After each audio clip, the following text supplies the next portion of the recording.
Et je tombe amoureux de la bizarrerie de ces champignons parce que ce sont vraiment des organismes complètement atypiques. Hein. Ils sont capables, c'est presque des super-héros. L'humilité s'est imposée. La nature bossait beaucoup mieux que moi. D'un coup, du jour au lendemain, je me suis dit non, je me suis trompé de chemin. Si on veut fabriquer les technologies de demain, c'est la nature la source d'inspiration. Non, mais ça, c'est une vraie révélation quand même, Gilles. C'est une vraie révélation et c'était pas évident d'en prendre pleinement conscience. L'innovation a toujours été le fil rouge de tout mon travail. Et sinon, je me lève pas le matin, ça m'intéresse pas. J'ai commencé à me renseigner pour fabriquer mon premier labo de biologie. Ouais. Et t'es pas biologiste, hein, je le rappelle. Et là, effectivement, ça a intéressé des grands groupes de se dire qu'est-ce qu'il est en train de bricoler dans son cagibule, l'autre fou là-bas. C'est le projet d'une vie quand même. Enfin... Ça va me prendre un petit moment. Mais c'est vrai qu'une fois qu'on a commencé, qu'on se rend compte qu'on est en train de faire une innovation mondiale. Ouais, parce que c'est quand même ça dont il s'agit. C'est quand même stimulant de se lever le matin et de se dire mais il me faudrait une incroyablement bonne raison pour jeter l'éponge maintenant. Donc du coup on va y aller. Hein. Alors ça c'est super, tu vois, c'est un produit, c'est pour désinfecter les mains. Ça remplace le gel hydroalcoolique et c'est produit par une société chablaisienne. Ouais, Lunea Group, donc on retrouve ça sur luneagroup.fr. Alors attends, je te fais une petite démo, regarde. Tu passes juste ta main sur le truc comme ça, hop, t'as le petit jet. Qu'est-ce que c'est chic. T'as vu? Qu'est-ce que c'est chic. Je n'y résiste pas. Vas-y. Et puis, it smells like a flower. Tu as vu? Un petit air de forêt. On y va alors, hein? Excellent. Architecte de formation, touche à tout, il découvre le mycélium en 2007 dans les sous-sols d'une ancienne base militaire russe à Karosta en Lettonie. Ça sent un peu le James Bond. Sans être du monde scientifique, mais extrêmement documenté, il est souvent intarissable sur son sujet de prédilection, le champignon. Dans son cas, rien à voir avec la balade dominicale à la découverte des trésors des bois. Il est très orienté innovation. Il engloutit des kilomètres et des kilomètres de littérature scientifique. Aujourd'hui, très au fait du pouvoir du mycélium, il veut mettre le biomimétisme au service de l'économie circulaire. Avec son entreprise, IFEN, il veut dépolluer les sols de façon naturelle. Avec son associé, il est à la tête d'une des plus prometteuses startups chablaisiennes. Aujourd'hui, dans Chablaisien, le podcast, je reçois Gilles Burban. Bonjour Gilles. Bonjour.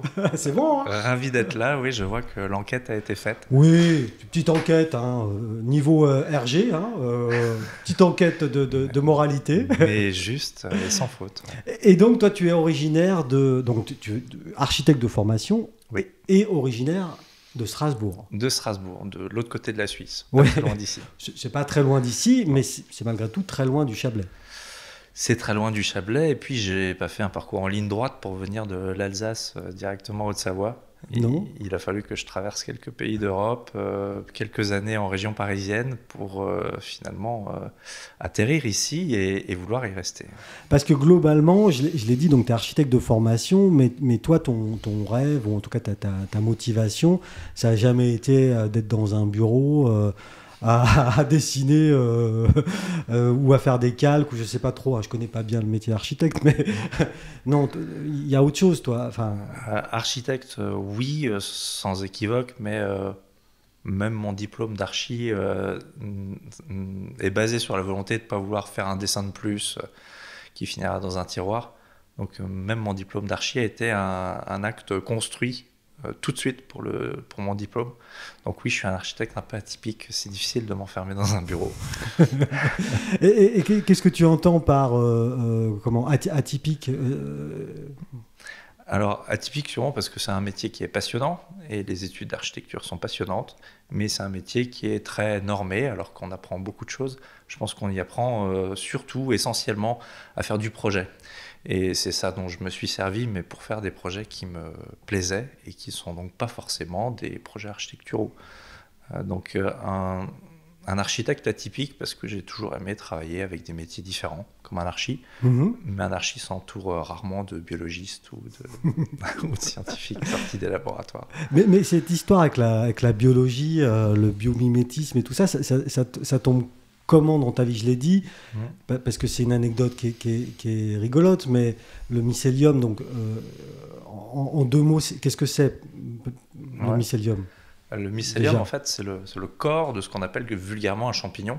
Voilà. Ce qu'on appelle un champignon sur une étale ou en forêt, eh bien, en fait, c'est le fruit de l'organisme qui lui vit dans le sol sous la forme de filaments Et qu'on ne voit pas. et qu'on ne voit pas. On peut le deviner si on soulève les feuilles mortes dans la forêt. C'est pour ça qu'il y a des coins à champignons. Il y a des coins à champignons, c'est là où ils décident de fructifier, C'est là mais où... ils sont partout. D'accord. Mais ce fameux coin à champignons, alors, je résume hein, avec ma petite pensée, mais c'est là où le mycélium est présent, et c'est pour ça qu'on dit aux enfants dès le plus jeune âge de ne pas arracher le champignon, mais bien de le couper à sa base. Pour que Oui, on le coupe ou même on le dévisse pour ne pas abîmer la partie du mycélium qui est dans le sol. D'accord. Et donc le mycélium, c'est la C'est le source. corps. C'est le corps. Le corps. C'est le corps du champignon. Et donc ça, tu découvres ça, donc je l'ai dit, en 2007-2008. En 2008, ouais, c'était ma première découverte des champignons dans un projet atypique. Oui, comment tu te retrouves en Lettonie? Parce que c'est beau, mais c'est loin. C'est un peu loin et il y fait très froid. Ouais. Mais c'était effectivement dans le cadre d'un projet d'architecte. Donc j'avais monté un collectif pour mon diplôme, qui était un collectif d'architectes. Et on a été invité dans des centres d'art à réaliser des structures éphémères, des constructions éphémères, toujours au plus près des gens, généralement, avec des moyens généralement assez faibles. Et on s'est retrouvé dans un endroit complètement dingue en Lettonie, au milieu d'un ancien camp militaire russe abandonné par l'armée quelques années avant, avec des gens qui étaient russophones dans un pays qui ne les accueillait plus vraiment de façon très accueillante. Et donc il fallait faire quelque chose. Et le projet, c'est de se dire, le seul projet qui est digne de ce nom, c'est d'aider ces gens à vivre mieux. Et donc de créer un outil économique pour eux, donc de monter une champignonnière. Bon. Donc on construit, on monte une champignonnière. Et là vous êtes plusieurs. Hein, et on est plusieurs architectes à s'occuper de ce travail-là. Et donc là, je découvre, puisqu'il fallait savoir faire pousser des champignons, évidemment, je commence à ouvrir le bottin et les bouquins scientifiques pour comprendre comment ça marche. Et le projet, tu le montes depuis la France ou Non, là-bas. En immersion là-bas Là-bas, ouais. On a travaillé 3 ans en y allant chaque année, plusieurs mois. D'accord. Et donc là, il y a une passion qui naît, il y a quelque chose? Et il y a d'abord un effarement, parce que les champignons, à ce moment-là, même, c'était encore très peu connu. Très peu connu. La science était vraiment difficile d'accès. Ouais. Et je tombe amoureux de la bizarrerie de ces champignons, parce que ce sont vraiment des organismes complètement atypiques. Hein. Ils sont capables, c'est presque des super-héros. Ils sont capables de faire des choses que nous, les humains, on serait bien en mal de commencer à simplement démarrer. Donc, ils savent dépolluer les sols, ils savent fabriquer des matériaux, ils savent pousser dans des environnements extrêmes. Donc voilà, je tombe amoureux de ces micro-organismes. Ah oui, hein. Mais j'en tombe amoureux également. Ouais, il y a beaucoup de monde qui tombe amoureux dès qu'on les rencontre. Et du coup, de 2008 à nos jours, hein, ton chemin tortueux continue. Si j'ai bien compris, tu n'es toujours pas dans le Chablais là en 2008. Toujours pas, non. Tu es à Paris. 2008, oui, je suis à Paris. Ouais. Donc à Paris, tu finis c'est là que tu passes ton diplôme d'archi. Mon diplôme, je l'avais déjà passé depuis 4 ans. Ouais, oui, mais c'est à Paris que tu l'as... Mais c'est à Paris que j'ai fini mes études. Ouais. Et donc, de la fin de mes études jusqu'au début des années 2010-2012, j'ai plusieurs structures, j'ai plusieurs boîtes. J'ai une boîte de communication en 3D, et puis j'ai un petit laboratoire d'art numérique où j'explore le croisement de plusieurs technologies entre elles. Notamment l'impression 3D, des choses comme ça? Impression 3D, algorithme génétique. Qu'est-ce que c'est qu'un algorithme génétique? Typiquement, quand on essaye de mimer la croissance d'un champignon dans un sol, on se rend compte qu'il obéit à des règles mathématiques. Donc, comme un architecte ou un designer, moi je l'ai modélisé sur un ordinateur. Ça, c'est normal. C'est une démarche de designer. C'est une démarche. Ouais. Et qu'est-ce que tu en faisais de ce ADN L'idée générale était d'en faire des matériaux. Parce que le champignon a le pouvoir d'agglomérer les matières dans lesquelles il grandit. Donc l'idée, c'était de remplacer des panneaux de plâtre ou des panneaux en polystyrène dans le monde du bâtiment. Donc je réagissais comme un designer, modéliser des choses très compliquées derrière un ordinateur, les imprimer avec des efforts colossaux sur des imprimantes 3D. Et ça marchait pas? Alors, ça, Je sais pas. ça marchait. Ouais. C'était assez chic comme façon de travailler. Oui, oui. Mais un jour que je voulais mieux connaître les caractéristiques de mon travail, je suis allé au Collège de France et je leur ai dit, bon ben voilà, voilà mon matériau de construction. Est-ce que vous pouvez me le comparer au modèle naturel dont je m'inspire, c'est-à-dire des champignons? Et là, c'est le choc, parce que sous le microscope électronique à balayage, je vois ce qu'a fait la nature et ce que moi j'ai fait. C'est pas... Et voilà, l'humilité s'est imposée. La nature bossait beaucoup, beaucoup mieux que moi. Ouais. Et donc j'ai abandonné d'un revers de la main, imprimante 3D, ordinateur, et j'ai monté mon premier labo de biologie. Tout comme ça, d'un coup. D'un coup, du jour au lendemain, je me suis dit non, je me suis trompé de chemin. Si on veut fabriquer les technologies de demain, c'est la nature, la source d'inspiration, c'est pas le copier-coller qu'on en fait. Et du coup, dans ces périodes-là, un architecte plutôt jeune à l'époque, Oui, à l'époque, hein. à l'époque. Ça vit de quoi? De quoi tu vis? Eh bien, comme j'avais plusieurs structures, pas de problème de revenus. J'avais même le temps de faire de la recherche Ah oui. à mon propre compte sans avoir forcément de clients à ce moment-là. Donc c'est vrai que moi j'ai une boîte de 3D qui tournait plutôt très bien. Donc c'est de l'imagerie 3D, ouais. Imagerie 3D, Ouais, oui, d'accord. qu'on avait commencé déjà en association avec d'autres camarades dès le début des années 2000. Donc c'était le tout démarrage, donc ça marchait plutôt bien. Ouais, donc finalement, ton cursus d'architecte, il t'a appris, ouais, comme tu l'as dit, la gestion de projet, il t'a appris une certaine ouverture d'esprit, Oui. il t'a appris une curiosité, mais l'habitat, et ça, c'était pas ton... Non, construire des bâtiments standards, l'innovation a toujours été le Toi, fil ouais, rouge ouais. de tout mon travail.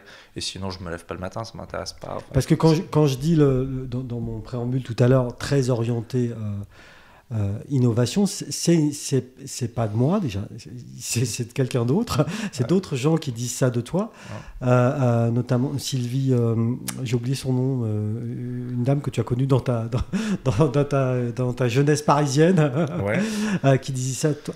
Les gens disent ça de toi, très orienté innovation. Ouais, effectivement, c'est dans mon ADN, je crois, de vouloir inventer ou inventer des choses nouvelles, ou en tout cas réinventer, parce que je crois qu'on n'invente jamais rien, on réinterprète. Oui, on réinterprète. Donc tu vires tout le matos. Ouais. L'impression 3D, c'est tout pourri par rapport à ce que peut faire la nature. Ouais. Non, mais ça, c'est une vraie révélation quand même, Gilles. C'est une vraie révélation et c'était pas évident d'en prendre pleinement conscience. Hein. Et puis Oui, parce que ça se passe du jour au lendemain ou ça dure. Ouais, non, vraiment du jour au lendemain, je sors, j'ai vu les images au Collège de France au microscope et je me suis dit, c'est pas possible, je peux pas continuer sur cette voie-là. Donc le lendemain matin, j'ai commencé à me renseigner pour fabriquer mon premier labo de biologie. Ouais. Et t'es pas biologiste, hein, je le rappelle. Et je ne suis pas du tout Comment biologiste. est-ce qu'on fait pour monter un labo de biologie quand on n'est pas biologiste? Eh ben, c'est merveilleux parce que grâce à Internet, aujourd'hui, on a accès à des quantités d'informations folles sans avoir besoin de courir toutes les universités de France et de Navarre. Donc, je télécharge tous les documents scientifiques que je peux, tu les lis énormément. Tu les lis. Et je les lis. Et puis, défaut ou qualité d'architecte, tout de suite, il faut que je prototype, que je maquette, que j'essaye de le faire. Et donc pour le faire, une fois qu'on a lu un article scientifique et qu'on essaie de le réaliser, il y a un gouffre entre les deux. Oui. Et donc il faut essayer de construire son propre labo. Et en fait, je crois que c'est la meilleure façon d'apprendre une discipline.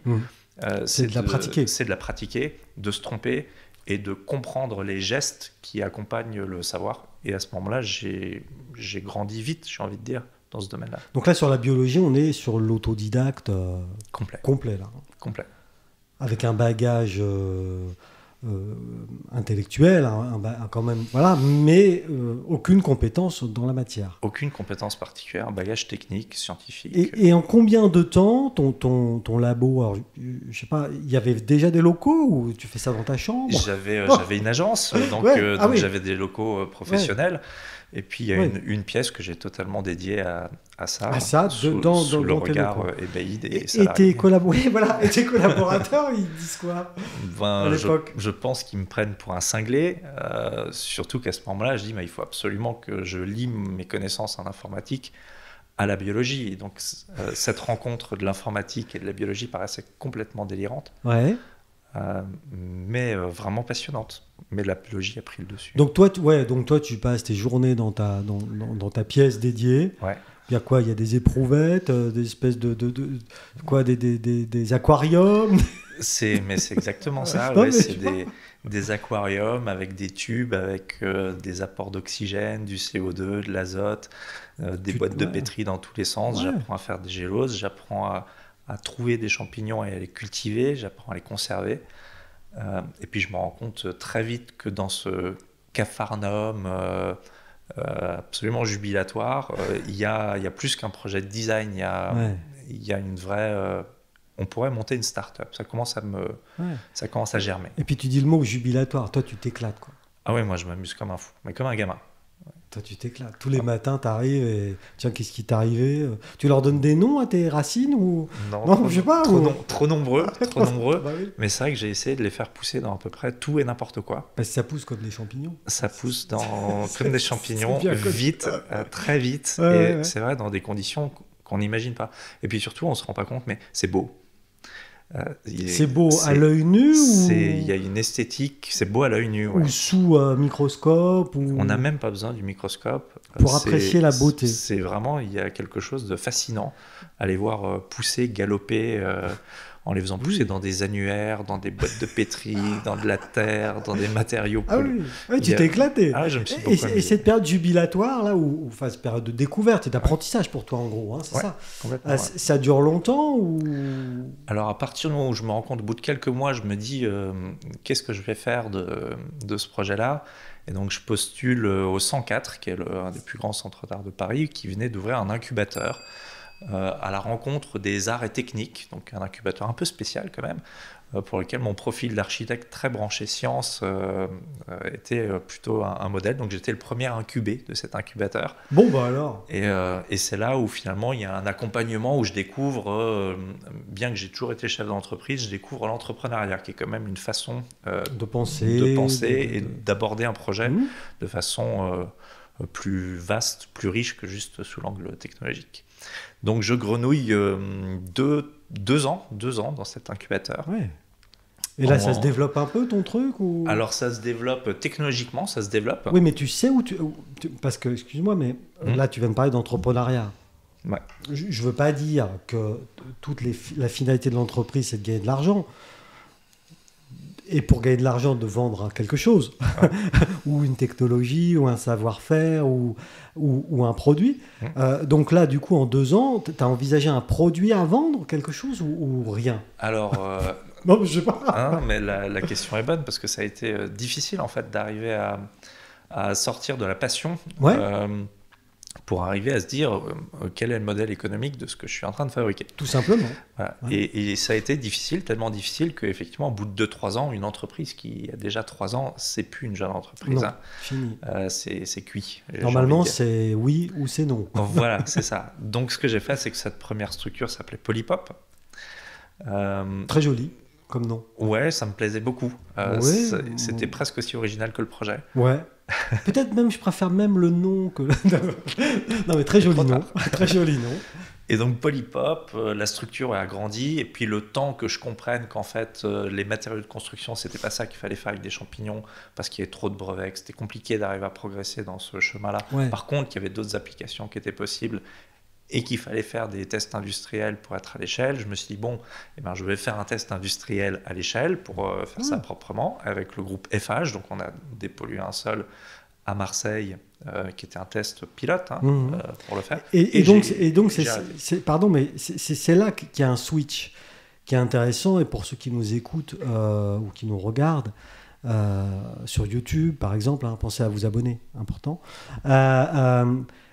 Ce switch-là, il est important pour l'entreprise, mais comment est-ce que toi, entrepreneur, tu le fais, ce truc-là?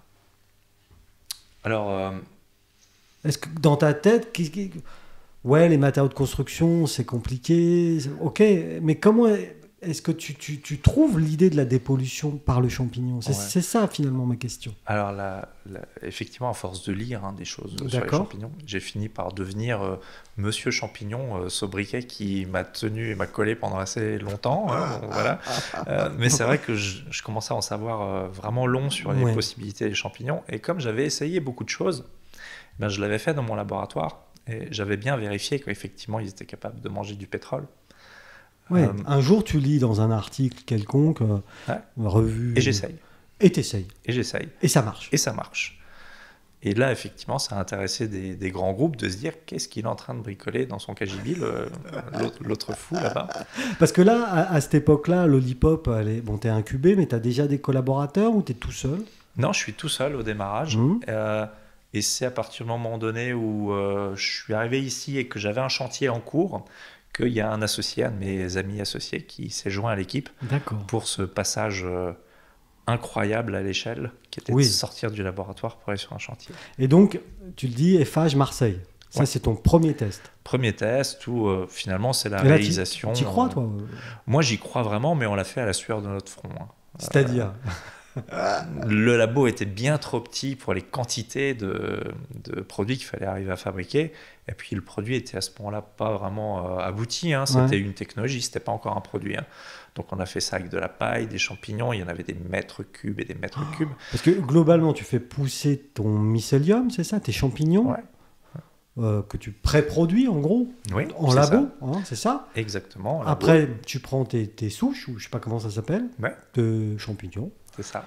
Tu les amènes sur le lieu? On arrive sur le chantier et là, on termine le travail avec une dernière augmentation du volume. C'est-à-dire qu'on prend ce qu'on a amené pour inoculer d'autres volumes de paille qui, eux, vont être mis en œuvre sur le chantier. Donc, il y avait deux parties. Tu pailles le chantier, en gros, c'est ça. Et là, tu inocules et là, normalement, ça se développe. Et ça se développe. Très vite. Vite, oui, assez vite, effectivement. Puisque sur les temps de chantier, là, ça a duré 4 mois. Donc 4 mois entre l'essaimage, enfin je ne sais pas comment tu l'appelles. On appelle ça une inoculation. Inoculation, c'est trop dur à dire pour moi. Entre l'inoculation et le résultat. Et qu'est-ce qu'il y avait sur ce chantier-là de Marseille? Parce que Marseille, c'est un peu sale. J'oserais pas dire ça, mais c'est vrai que sur ce chantier, c'était pas triste. Donc non, parce que Vincent est un grand fan de Marseille. C'est pour le taquiner. C'est super Marseille, mais pas ce site. Il y avait quoi sur ce site? Il y avait des produits pétroliers de tous les acabits, j'ai envie de dire. Donc lourd, léger, des huiles, des solvants, et puis du cyanure en quantité considérable. Donc, et pourquoi? Enfin, je sais pas, d'un coup ça m'a... C'était un passé industriel. Au fil des années. Au fil des années, 150 ans d'activité industrielle, puis ça a été considéré comme une décharge, donc il y avait tout et n'importe quoi. Et du coup, en 4 mois? En 4 mois, donc plusieurs tests ont été faits, mais en 4 mois, il y a un des tests qui a bien marché. Donc et là, il n'y a aucune technologie qui était capable de faire ce challenge-là, d'arriver à dégrader des polluants. Donc la technologie, c'était la validation qu'en fait on pouvait passer à l'échelle, mais avec une liste de bémols assez longue. Le fait d'aller sur un chantier avec de la paille, par exemple, c'est pas une bonne idée. Non. Donc ça, on l'a appris en le faisant. Et c'est là où effectivement on se dit l'étape labo, c'était bien, mais c'est fini. Ça sert à rien d'aller plus loin. Maintenant, il faut un projet industriel. Il faut un vrai projet industriel et développer une orientation produit, parce que la paille, c'est super, mais le chef de chantier n'était pas très content. Pourquoi? Parce qu'il faut ramasser la paille? Amener de la paille sur un chantier, je sais pas, moi. C'est un petit peu atypique. Et du coup, juste quand même, pour terminer ton essai, là, qui est quand même concluant, enfin. Après ton passage, qu'est-ce qu'on fait de ces champignons? Eh ben rien. Ils restent là? Ils restent là, ouais. C'est-à-dire qu'en fait, ils restent dans le sol. Et puis quand il n'y a plus rien à manger, ils retrouvent leur équilibre naturel, comme c'est des champignons qui ne sont pas toxiques. Il n'y a absolument aucun risque. Mais est-ce qu'on peut les cueillir pour les manger? Alors, Non. techniquement, c'est possible, mais je le déconseille. Parce que tu m'as dit qu'il y avait le corps, donc le mycélium, le fameux mycélium, si j'ai bien compris. Ouais. Mais à l'extérieur, qu'est-ce que c'est C'est à quoi comme forme? Alors, certains des champignons qu'on utilise font bel et bien un champignon avec un pied, un chapeau normal, puis les autres ressemblent plus à de la moisissure. Ouais. Donc, on utilise les deux, et aujourd'hui encore, on utilise toujours ces d'accord. deux familles de champignons. Ouais. Donc, oui, sur le tas de terre polluée, on voit tout à coup un pied qui sort machin, avec un chapeau. Alors, on pourrait le manger, mais la présence de cyanure sur les terres, comment dire, on mange pas un champignon qui pousse au bord d'une centrale nucléaire. Donc, en vrai, c'est le sens de ma question. C'est-à-dire que, ok, ton mycélium et le champignon ont dépollué le sol, mais est-ce qu'ils ont capté le polluant dans leur structure, ou est-ce qu'elle est détruite et qu'elle n'existe plus? Eh bien, pour tout ce qui est pétrolier, le polluant est totalement dégradé par le champignon. C'est-à-dire ça disparaît purement et simplement. On ne sait plus où il est. Il est coupé en petits morceaux et il est réintégré au sol, consommé par les autres micro-organismes. Donc il disparaît, il redevient de la terre. Il devient de la terre. Poussière, tu seras poussière. Poussière, il retournera à poussière. C'est ça? Oui, c'est ça. Okay. C'est complètement ça. Après le cyanure, c'est différent. Après le cyanure, c'est des métaux lourds. Et avec les métaux lourds, effectivement, il faut être très, très vigilant, puisque ça ne se biodégrade pas, des métaux lourds. Donc ils peuvent être accumulés par le champignon, ils peuvent être déplacés par le champignon, mais ils restent sur place. Ils restent quand même sur place. Voilà. Donc c'est pour ça qu'aujourd'hui, on se consacre essentiellement focus sur les produits pétroliers. D'accord. Et donc du coup, expérience, tu apprends plein de choses. Une liste de bémols, tu l'as dit, longue comme tes deux bras. Et un autre projet industriel, quoi. Enfin, un vrai projet industriel qui naît. Oui, c'est ça. C'est de se dire, OK, la partie exploratoire et validation de la techno, c'est fait. Et cette partie exploratoire et cette validation de techno, elle dure combien d'années?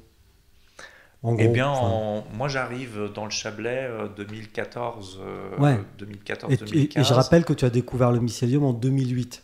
Ouais, c'est ça. C'est ça. Il y a déjà un petit peu un arrière-plan assez long. Et en 2016, je me dis, cette partie labo, on avait terminé donc le chantier à Marseille. Et à la suite de ça, je décide tout simplement de fermer la structure pour aborder une nouvelle phase. Donc tu fermes la structure Lollipop alors? Ouais, Polypop. Pardon. Oui, mais ça ressemble. Oui, mais c'est pour ça. Polypop, fermé. Polypop, je ferme Polypop, je le mets en sommeil, puis je le ferme très rapidement après. Et donc tu arrives en Chablais?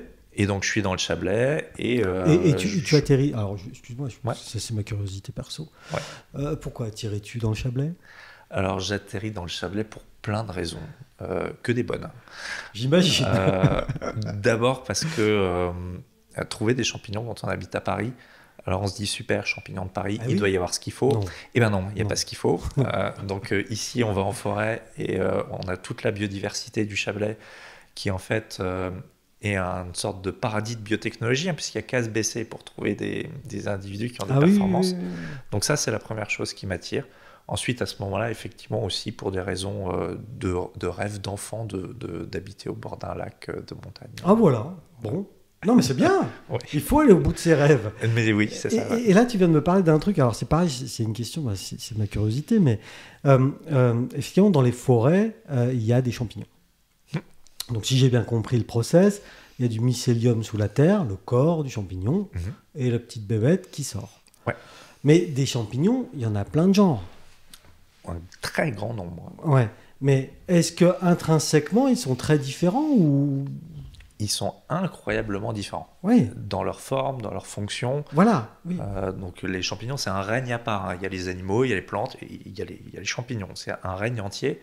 Et il y a autant de différences entre deux champignons qu'il y a de différences entre les deux animaux qui peuvent être différents. Donc, le renard et la belette. Ouais, bien plus que ça même. Le renard et l'éléphant. Ouais. Tellement différents dans leur forme, dans leur façon de vivre, dans ce qu'ils mangent, dans leur façon de se reproduire. Donc il y a une très très grande biodiversité. Et sur leur capacité à dépolluer du coup. Ouais. Est-ce qu'il y a des... Alors, je ne sais pas si on dit une race, non? C'est un genre? C'est des espèces. Une espèce, d'accord. Une espèce. Est-ce qu'il y a des espèces qui sont plus efficaces que d'autres? Eh ouais. Quand on se balade en forêt, on voit bien qu'il y a des champignons qui poussent sur le bois mort, et qu'il y en a qui poussent dans la litière, et puis il y en a qui poussent dans les prés. En fait, ceux qui nous intéressent, nous, c'est ceux qui poussent sur du bois, du bois mort. D'accord. Parce qu'en fait, c'est une matière qui est ultra difficile à dégrader. Ouais. Et donc, ces champignons-là sont ultra spécialisés dans la dégradation de la matière. Eux, ça coupe de tous les côtés, là. Ouais, ils démontent du bois comme si c'était... En quelques années, c'est mort, quoi. Voilà, c'est ça. Donc, ceux dans les plaines, dans les prairies, là, c'est pas bien. Eh ben, ils n'ont pas forcément cette spécialité à dégrader de la matière organique de façon ultra efficace, comme ceux qui dégradent le bois. D'accord. Et donc, du coup, merci pour ces infos. Hein. Ah oui, oui. Je suis intarissable. Mais oui, on l'a dit tout au début. Je l'ai dit. Et du coup, sur cette arrivée en Chablais, donc Lollipop est mis en... Putain, j'ai recommencé. Polypop a été remis en sommeil. Ouais. Et là, donc, tu t'installes, tu es à côté de ton lac, de tes rêves de l'enfance, tu as les forêts, tu as tout ça. Qu'est-ce que tu fais ? Eh ben, il faut reformuler un projet. Donc, c'est pas du tout évident et je ne savais pas très bien par quel bout le prendre. Et l'agence économique est un endroit absolument merveilleux. L'agence économique du Chablais. Du Chablais, puisque Gaël Tagambeau me dit, mais Gilles, il y a un ingénieur qui est à Allinges, il vient de monter une boîte à Genève, il fait de l'ingénierie des sols, de la dépollution. Il y a peut-être un truc. Ce serait peut-être intéressant que vous parliez. Et donc, effectivement, c'est par l'entremise de l'agence économique du Chablais que je rencontre la personne qui est aujourd'hui mon associé, Mathieu Pillet. Mathieu Pillet. Voilà. Et donc là, c'est la rencontre de ma connaissance en biologie, en microbiologie des sols, et puis son expérience ingénierique. Ouais. Et c'est là on se dit, il y a quelque chose à faire. Ça rend deux profils extrêmement complémentaires, finalement. Oui, vraiment complémentaires. Et puis, pas tout à fait la même tranche d'âge non plus. Puisque, oui, Mathieu est plus jeune. Un petit peu plus jeune que moi, d'une vingtaine d'années. Non, c'est rien. Vincent est plus jeune que moi, d'à peu près pareil. Tu vois, ça fonctionne. Ça marche. Bien, ça marche. L'important, c'est effectivement d'être complémentaire. Et donc, du coup, donc les deux, il y a la rencontre. Ok, il y a eu l'entremise, mais bon, c'est la rencontre, c'est vous qui la faites. Ouais. Ou pas. Mais en l'occurrence, vous la faites. Donc, pas de problème d'agenda ce jour-là. Je remarque Gilles quand même. Oui. Non, je note. Private joke. Et très vite, qu'est-ce que vous décidez ? L'ambition industrielle est là depuis le début. Donc, le but de cette rencontre, moi, je lui dis, il faut qu'il y ait un projet industriel. Et c'est ce qui nous lie. Parce qu'on aurait très bien pu se dire, c'est super, c'est passionnant ce qu'on fait chacun. Et puis, merci, au revoir. Donc, l'idée, c'est de se dire, il y a sans doute moyen d'arriver à faire un projet industriel. Mais pour ça, il y a quand même des étapes qu'il va falloir franchir avant de valider cette hypothèse. D'abord, comme je l'ai dit, il faut arriver à un produit. Bah oui. Et puis, les défauts qu'avait Polypop, c'est-à-dire de finalement pas avoir trouvé de modèle économique qui correspondait à une technologie, faut bosser là-dessus. Donc très vite, relaboratoire. Ah, et là ça te plaît ça. Là, je suis dans mon élément, évidemment. Et très rapidement, au bout de la première année où on remet en place un outil de travail pour se dire, OK, on a de quoi commencer. Un premier essai sur un chantier à Genève avec Mathieu sur des tout petits volumes de terre avec la filiale suisse de Colas. Et là, on se dit, c'est bon, maintenant, il faut passer à la vitesse supérieure. Et donc, on cherche nos premiers investisseurs dès, que je ne dise pas de bêtises, 2018, 2019. Donc, par rapport à 2008, toi, en tout cas, dans le champignon, le mycélium, ça fait 10 ans que tu traînes tes Converse. Ouais. Bon, j'étais pas loin, mais que tu traînes tes baskets dans ce milieu-là. Oui. Et donc, du coup, j'ai une question aussi sur cette nouvelle structure que vous créez tous les deux avec Mathieu. Vous faites des essais et tout ça. Mais l'architecte en chef, si j'ose dire, du produit champignon, du produit mycélium, c'est toujours toi et toi seul. Vous n'avez pas encore recruté on se partage relativement bien les tâches. Comme voilà. Comment ça se... Sur la partie biologie et techno, finalement, j'ai plus d'expérience et puis c'est mon dada. Donc, voilà, c'est ça qui te plaît. Donc je m'en empare. Et puis effectivement, la partie ingénierique, la relation au client, les montages financiers, Business. c'est moins ma tasse de thé. Mm. Donc on se partage les rôles assez vite avec Mathieu et c'est assez sain pour une association. Oui, oui, oui, vaut mieux que chacun reste bien dans son domaine. Et depuis lors, tu te fais aider par des biologistes de formation ou tu restes Alors oui, effectivement, pour arriver à grandir, Bah oui, c'est ça. il faut s'adosser à des laboratoires qui à la fois vont nous permettre d'accélérer parce qu'on ne peut pas tout faire soi-même, et puis aussi parce qu'on apprend beaucoup quand on dialogue avec des universitaires. Ouais. Donc premier travail avec l'université de Genève à l'EPIA, dès 2018, où effectivement Oui. il y a un Master 2 qui va faire son travail de fin d'études là-dessus pour devenir ingénieur. Super. Donc c'est là où on récupère nos premières souches propriétaires qui sont bien à nous, qui sont issues de sols pollués de la région. Et oui. C'est de la pollution dans la région. Non, Mais non. dis-moi pas que c'est pas vrai. Mais pas pour longtemps. Ok. Et donc premier travail universitaire, et puis aujourd'hui effectivement ça s'est étoffé.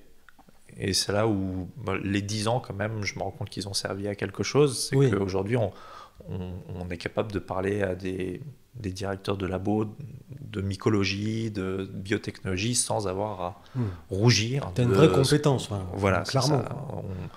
On est tout à fait confiant de ce qu'on fait et on se rend compte de l'originalité de ce qu'on fait aussi quand on parle avec des universités. Ouais, et donc après ces tests à Genève, ces choses autour de l'université, de ce master qui valide certaines choses, qui vous aide, qui déploie, dans le même temps, pour faire grandir l'entreprise, il faut un peu d'argent aussi. Comment elle arrive, l'argent ? Oui, elle arrive d'une façon complètement étonnante. Donc elle pousse comme un champignon. Non, c'est qu'on cherchait des investisseurs, mais on ne savait pas très bien à qui s'adresser. Ouais. Et puis à ce moment-là, effectivement, il y a un article qui paraît dans le Messager. Et, très bon journal. Et un petit family office suisse lit l'article et se dit qu'est-ce que c'est que ces oiseaux avec leur technologie intéressante. On se rencontre. Ils trouvent le projet passionnant et ils nous soutiennent. Ouais. C'est nos premiers investisseurs à nous soutenir pour cette première étape. 2019, ça ? Ça, c'est en 2019. Ouais. Donc, c'est assez récent. Donc, c'est assez récent. Et effectivement, 300 000 €, ça permet de commencer à passer la première et à se dire par quoi est-ce qu'on va commencer pour arriver à faire ce projet industriel. Donc, le premier pas, c'est certes construire un labo un peu mieux, mais ça, c'était déjà en cours. Ouais.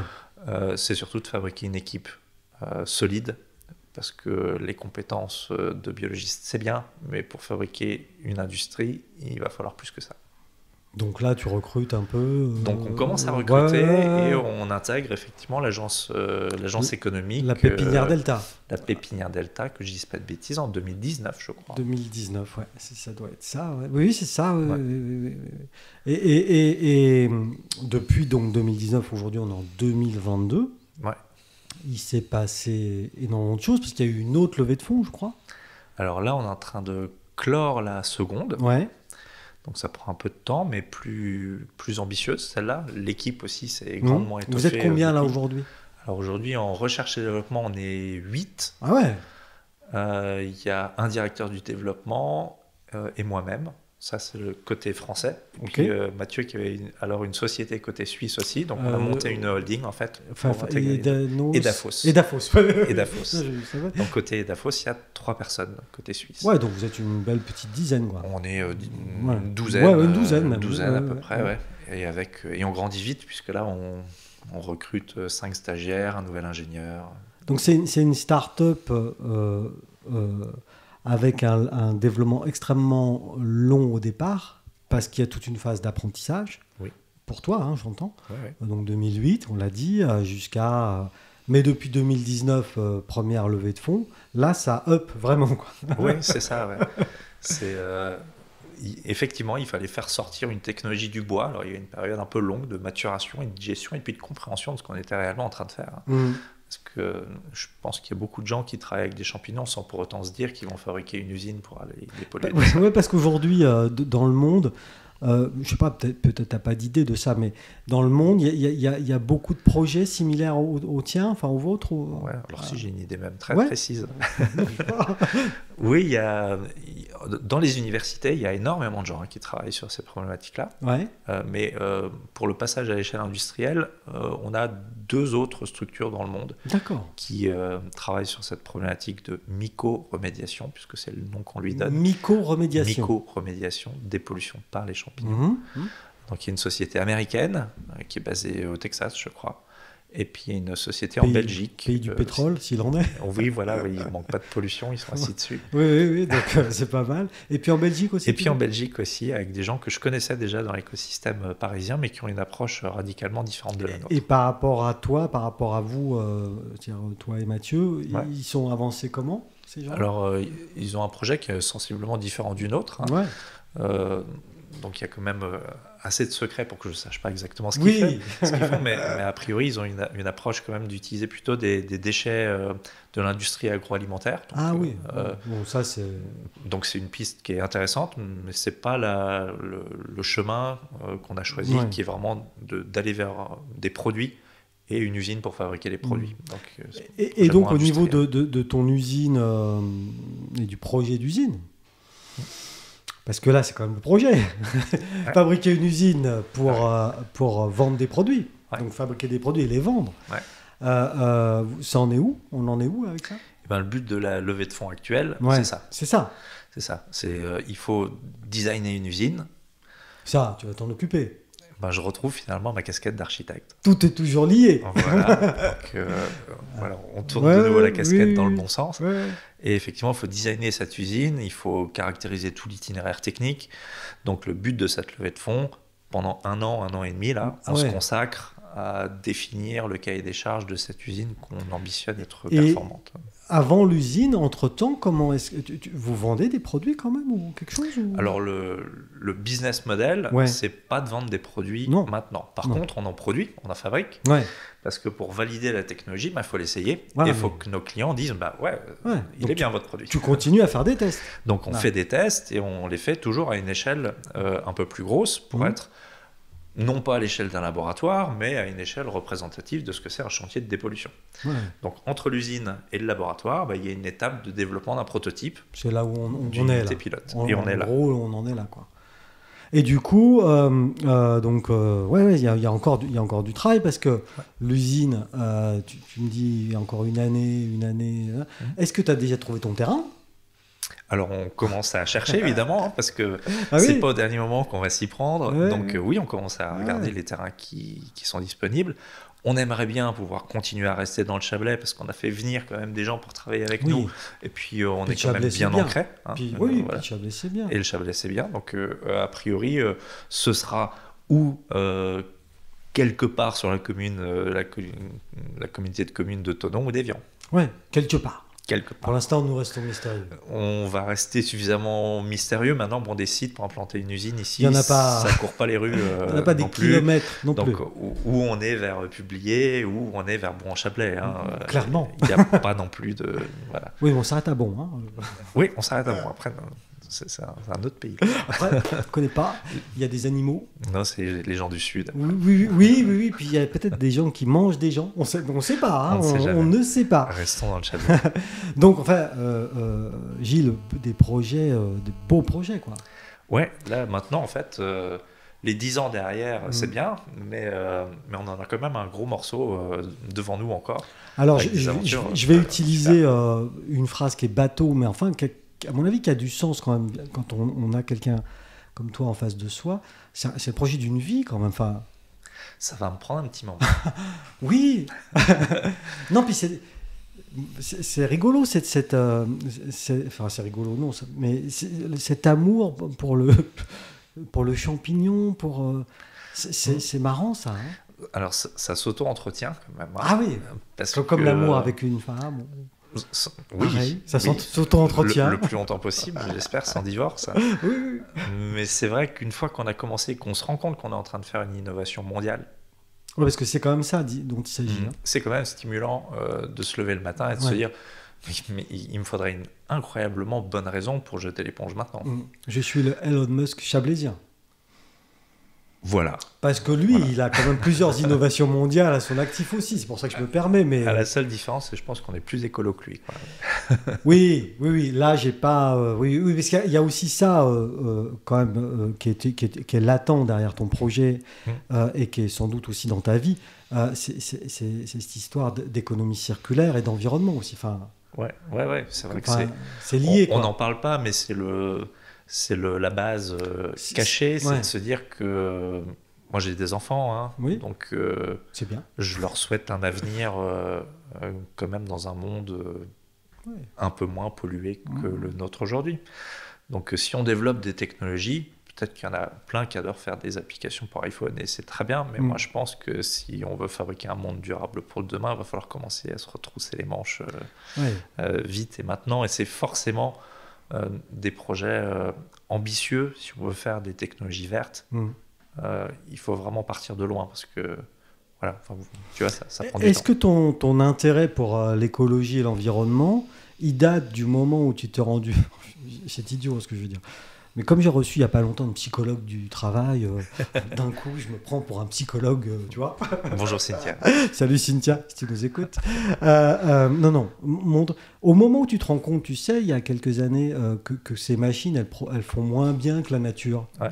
Est-ce que ton engagement vis-à-vis de l'environnement, il date de cette époque-là, ou il était déjà antérieur? C'était déjà antérieur. D'accord. Et je pense que si je me suis dit la nature fait mieux que la machine, c'est que j'avais déjà, comment dire, t'avais déjà, la structure intellectuelle pour me dire que les enjeux environnementaux étaient vraiment cruciaux, quoi. Voilà. Et globalement, enfin, ce projet, quand il sera abouti, c'est-à-dire que tu vendras ta solution... vous vendrez, parce que vous êtes toute une équipe maintenant, vous vendrez la solution et que tout ça sera efficace, l'environnement va forcément s'améliorer si les gens vous font confiance. Et j'en suis sûr, d'abord, parce que quand même on a validé au laboratoire et on se rend bien compte que la Terre, après notre passage, elle est mieux qu'avant. Voilà. Et donc au-delà de la dépollution, c'est de la rendre plus fertile, puisqu'aujourd'hui on ouvre un peu aussi ce scope de la technologie pour se dire ok, si on est capable de dépolluer des sols, c'est super, mais en fait, dans nos petites capsules dans lesquelles il y a nos champignons, on pourrait mettre des tas d'autres produits qui pourraient aider à la santé des sols. Donc, tu as encore d'autres idées. On a une réflexion beaucoup plus large que le simple marché de la dépollution, si on peut dire simple marché de la dépollution. C'est déjà un beau marché. Hein. C'est déjà un gros marché. Et du coup, et on va terminer là-dessus tranquillement, ta recette de champignons préférée, c'est quoi? Je les cultive pas pour dépolluer des sols, mais bon, les trompettes de la mort quand même, c'est super. Ouais, ça c'est bon ça. Ça c'est bon. Hein. Mais sinon, nous effectivement, on préfère les moisissures vertes de la forêt. Je te les ferai goûter, tu verras, c'est pas bon. Non, clairement, c'est pas bon. C'est pas bon. C'est pas bon, mais c'est efficace. C'est efficace et malgré tout comestible. Ah oui, c'est pas bon, mais c'est comestible. Exactement. Remarque sur le Roquefort là. Et puis les champignons un peu comme c'est des petits... Et les fromages un peu comme ça, c'est des champignons aussi. C'est des champignons. C'est ça. Il y en a partout. Donc, voilà. En tout cas, merci Gilles d'être venu nous éclairer un peu sur tout ça. Bravo pour ton projet. Et j'espère que ça ira le plus loin possible. J'en doute pas. J'ai envie de dire à très bientôt. À bientôt.